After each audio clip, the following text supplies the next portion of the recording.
I asked my subscribers to name pro Overwatch players from any era so I can make a video saying if I think they're underrated, overrated, or properly rated. The list of players discussed were compiled from my Twitter and the community tab. Before I get into this thing, I want to make it known that this is not my original idea, but rather an inspiration from one of my favorite YouTubers, Barry McCockiner. He came up with this video idea, but for traditional sports, and I figured, hey, it might be fun to do it for like an esports version, you know? But yeah, that's essentially the gist of it. Let's get into this thing. Internal AMB starts us off by saying, Pine. It was always a treat to watch him play Hitscan. Sad to see him not play after the hype of his return.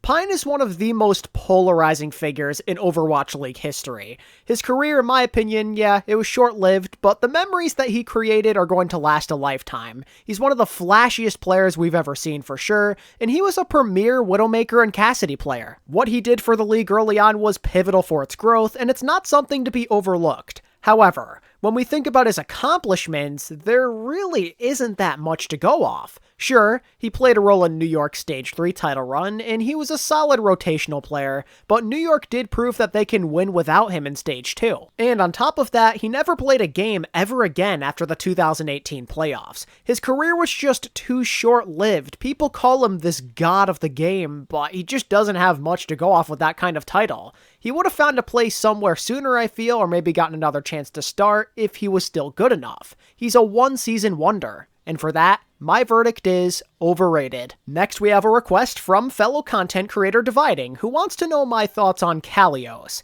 The career of Kalios is an interesting one. Back in 2018, he was irrelevant largely thanks to the stellar diva play of note. He felt like a Zarya player, and that was about it. His journey starts to become more interesting though after he leaves the Boston Uprising, as he began to impress a lot more. His play is nothing to write home about these days, but he does enough to earn your respect. He's not an out-of-this-world kind of player, but he's not a scrub either. We all know his place, and for that, he's properly rated. Next, we've got Super. Now, aside from Super being one of the biggest figures in the history of professional Overwatch, he honestly just got too much hate, and I can never really understand why that is. His hero pool, it definitely wasn't perfect, but he showed steady improvement throughout his career and was always there when his team needed him. And I don't just mean as a leadership figure. He played a pivotal role for his team during the GOATS era on Reinhardt, and his Roadhog was pretty impactful in that 2020 playoff run. And love or hate him, you've got to admit that he helped bring home a lot of accolades for the Shock, and at his peak during the GOATS era, he was MVP level. I consider Super to be an all-time great, but I also recognize this might not be a controversial opinion, so my verdict is properly rated. Next we have Canuzo, sorry if I butchered that, who says, Flower from the 2017 era was insane. One of the most flexible DPS I've seen. Too bad he didn't get another shot in the Overwatch League. My position on Flower is similar to Pine. Flower was basically this one-event wonder. He was hyped during the 2017 World Cup, there's no denying it, and in my honest opinion, he should have won MVP of that event over XQC. He was obviously the best DPS player at this event. He was a difference maker on more heroes than you can count, and his Widowmaker play against Team USA is simply unforgettable. But after that, his career kind of fell off a cliff. He never lived up to that massive potential he had. He was a shell of his former self in Contenders, and his Overwatch League career didn't exactly fare much better. He had all the skills to be an elite player, but for whatever reason, he just never found that peak level of performance ever again. Flower is easily one of the biggest what-ifs in Overwatch history, but I still feel that people give him too much credit and make him out like he's some sort of untouchable god. His peak was way too short, and people need to realize that. Flower, in my opinion, is overrated. WoWJennaWow says, Prophet. I consider him the GOAT DPS player. Curious if you're in a similar boat.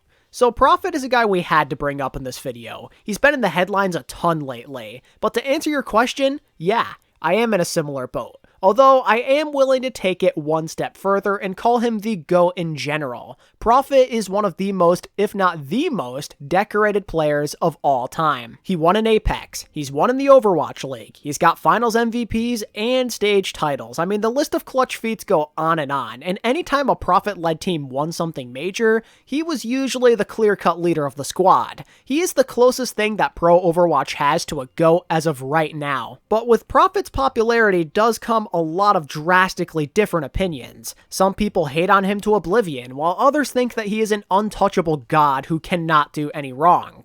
It all kind of balances out to me though, so Prophet is properly rated. Speaking of legends, we have Jhin, since I feel people forget how good he was for Overwatch and its competitive scene so much. You know, Alex, you're onto something there. Professional Overwatch has gone through a lot of changes, and I almost feel like Jhin's name is starting to get lost to time a bit. This man inspired an entire generation of high-impact flex supports. And to this day, he's still one of the greatest Ana players to ever touch the game. But still, he's not underrated exactly. Sure, a lot of new school fans may not appreciate him as much, and people are going to rag on him for never doing much in the Overwatch League, but he still is one of the most decorated players in the game's history.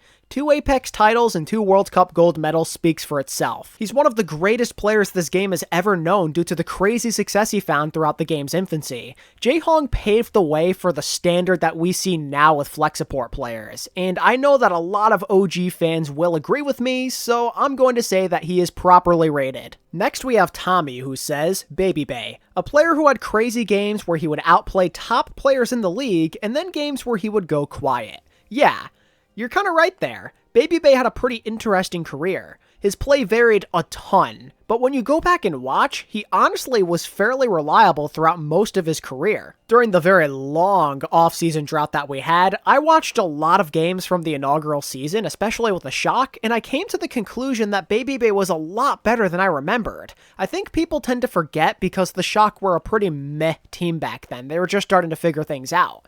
And when you think about it, Baby Bay also got better as time went on in his career. I genuinely thought that he was playing the best Overwatch of his life before he retired to go to Valorant. Most of us would not consider Baby Bay to be an all-time great, but he was never ever bad, and I don't think people talk about him enough. Verdict? Underrated. Not for one I was pretty happy to see come up. Effect. He was a monster during his peak, and probably one of the best tracers for that era, but nobody mentions him anymore.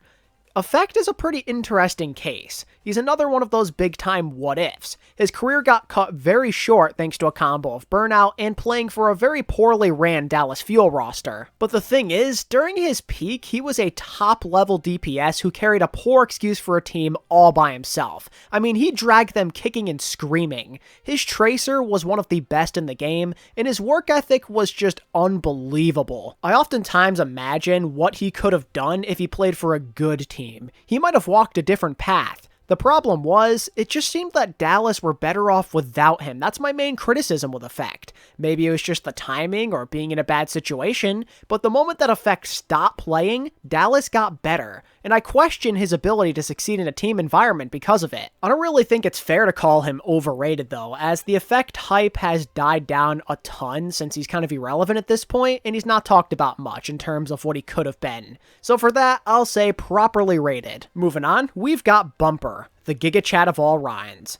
Well, Bumper to me is like the DPS version of Pine. Dude was always at the center of attention, and he played with some unbelievable confidence. His unpredictable playstyle made him very fun to watch, and if that wasn't enough, he did switch positions 3 times throughout his career and still managed to stick around in the scene. Mad respect to him. And when he hit his peak as well, I mean, Runaway and the Vancouver Titans, they were finding massive success. However, Bumper was far from a perfect player, and I believe that a lot of people forget that because he was so fun to watch. He was fortunate to play with some godlike supports who could keep him alive through his crazy antics, and I'd say that his hero pool wasn't the greatest either.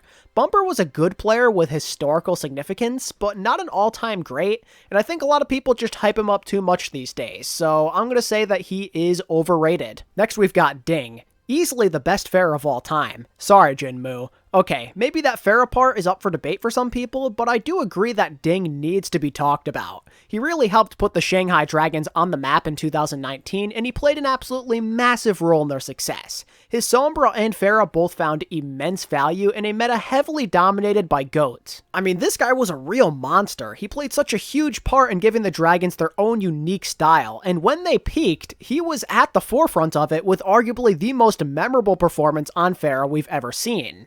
But even with all these major feats in mind, Ding for some reason never gets talked about anymore. I understand that he was kind of a one-season wonder, but is it really his fault when the Dragons acquired Lip and they traded for Fleta? I can't really blame him. It's just a shame that his name never gets mentioned when it comes to all-time greats who put on a Shanghai uniform. Ding is mad underrated. Next we have Javier, who says Jake, because he had a lot of good moments from the 2017 World Cup and inaugural season. Oh man, Jake is a tough case. I too share a lot of amazing memories, especially from his early career. I mean, his Soldier 76 and Junkrat at the time were crazy. But you know, Jake had a lengthy career as a player, and for the most part, I consider his play to be pretty unmemorable. He became more of a meme than anything else after Junkrat got nerfed during the first year. And as time went on, his hero pool just looked less sharp, and he never quite got back to that peak form again. It wasn't entirely his fault since the Outlaws were a mess for quite some time, but that impact that I felt from his early days was completely gone. Other Western Flex DPS quickly started to surpass him from like mid-2018 and onward. I tend to think people overrate his play just because he's a great guy who takes Western fans back to their glory days. It hurts to say it, but Jake is slightly overrated. Moving on, we've got Saya Player, one of the best hit scans of early Overwatch League. It's weird how my opinion on Saya has evolved over time. I was obsessed with him during his prime. His Widowmaker was genuinely the best I ever saw up until guys like Ants and MM3 came along. I mean, holy moly, he had to have been the best counter sniper in the game for like a couple of years. But what we have to remember about Saya was that his hero pool was vastly overrated. Widowmaker was the only true hero he could dominate with. He seemed like he could have been good on Ashe, but he retired before we got to see much of it. Other than that, I mean, like, the big characters you think of with hit scan, like Cassidy, or maybe like Tracer or whatever, just not special on those. And don't even get me started with his low value in GOATs. Saya was extremely dominant on a high ceiling hero who did have some importance, but he just didn't have much else to show for it. I made the mistake of overvaluing him in the past because I was just too infatuated by his Widow play, but when I really look back on it, Saya's kind of overrated. Next we have Langslays, who says, all memes aside, XQC when he played back in the day. I always saw Felix as a guy with serious potential. His Winston mechanics were really good, especially for back in the day, and if he kept at the pro grind, he might have been one of the greatest Western tank players to touch the game. And I mean it, he could thrive at the highest level of competition. He was the heart and soul of Team Canada in the 2017 World Cup, and when he actually played, his Overwatch League play wasn't awful. The time he outplayed Fissure was legendary. Although, despite my praise for Felix, his career, I'd say, was pretty short-lived, you know? There's no way I could say he's underrated because of that, and it's hard to call him overrated because nobody aside from the juicers are going to call him a god. The judgment on XQC is balanced. My final verdict is properly rated. Next, we're going to go over Eska, and to my surprise, I got this request quite a bit. Since he's such a distant memory, I was like, wow, Eska? Really? But anyway, I'd say, at least for me, Eska's kind of unmemorable.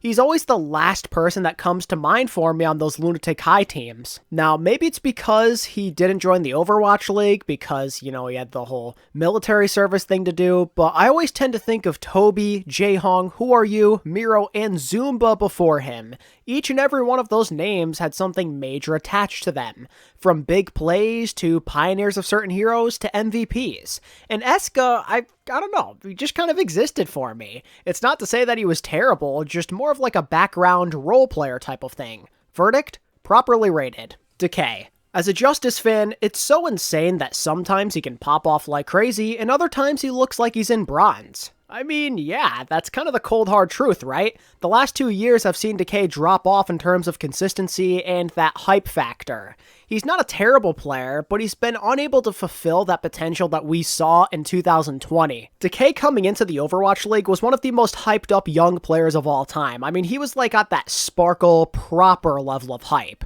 We all knew what the guy was capable of. I mean, he could truly be one of the best players in the league, no problem. But again, outside of 2020, where he was a god, he hasn't felt like that kind of guy.